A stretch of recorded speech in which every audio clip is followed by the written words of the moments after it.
Good afternoon. I got started on a blueberry pie here and started mixing it together and realized, oh, this is a great thing to show. Um, I love making pies, and the recipe I'm making is actually 4 generations old, perhaps even older. But it uses oil and a combination of oil and water to create kind of a real lovely flakiness in a crust. This crust recipe is fantastic in both savory and sweet pies too. And it makes one crust. So today, as I'm making a blueberry pie, I'm going to make a double crust. So this is part one of two in making blueberry pie. And it's actually the quick pie. I'm cheating a little bit and using canned pie filling. Because blueberries really aren't in season yet.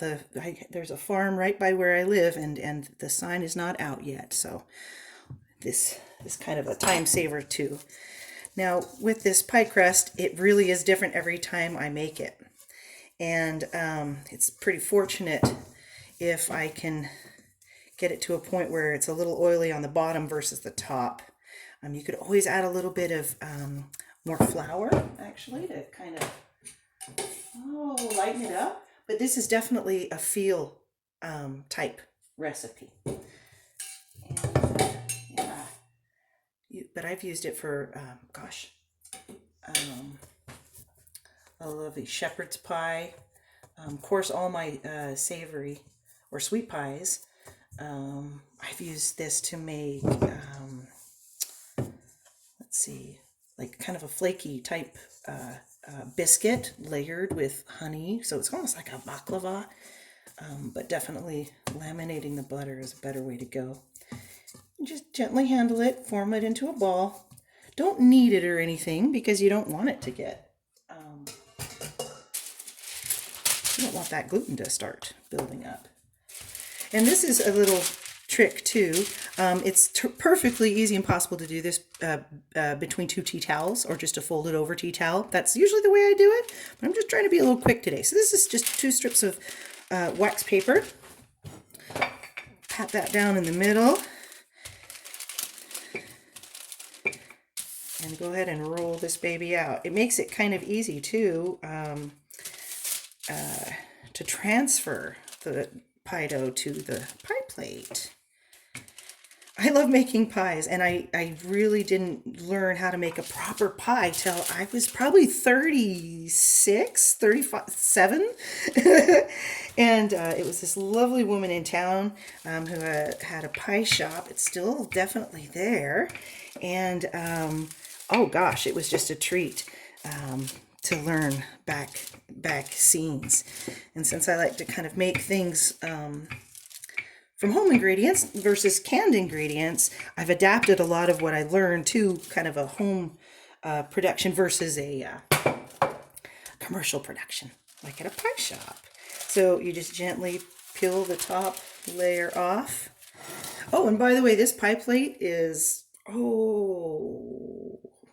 purchased it in 1997. And it's still around. Pyrex is amazing.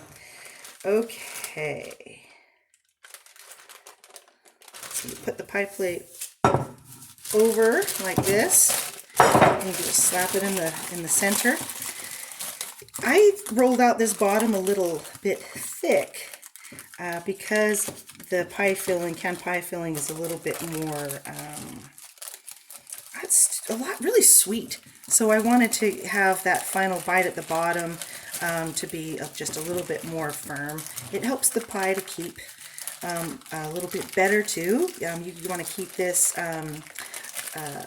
since it's fruit, refrigerated but not covered. Just cover the part of the pie that's been exposed by slicing, and you could, one really would last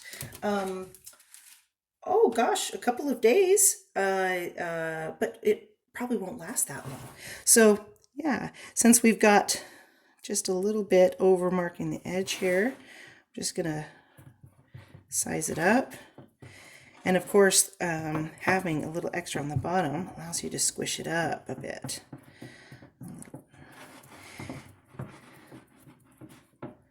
The crimping is a really fun part. And that's actually harder to do when it's oily like this, but you want it nice and even, but not too thin, certainly. And because of the oil, you if you tear it, you can actually push it together really easily. Okay, that's a nice thick bottom crust. Just dimple it up a little bit, form it at the edges. Okay, and then poke some holes in the bottom, and those will actually just seal up nicely, but it'll steam the fruit from the bottom, or the filling from the bottom. So that's step one. And then now we have, of course, the pie filling.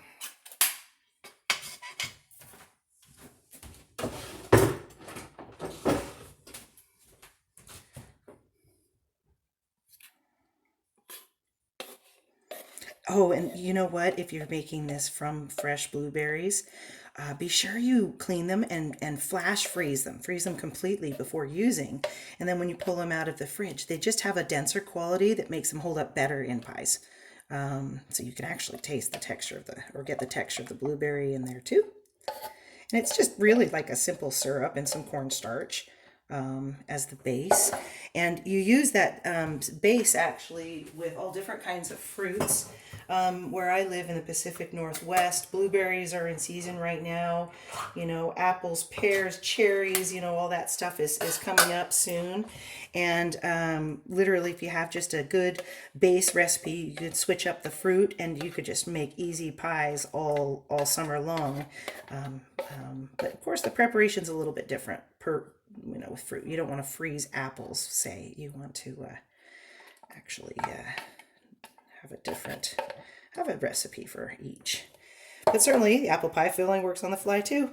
So we'll start there, and then we'll be back with the top of the pie crust.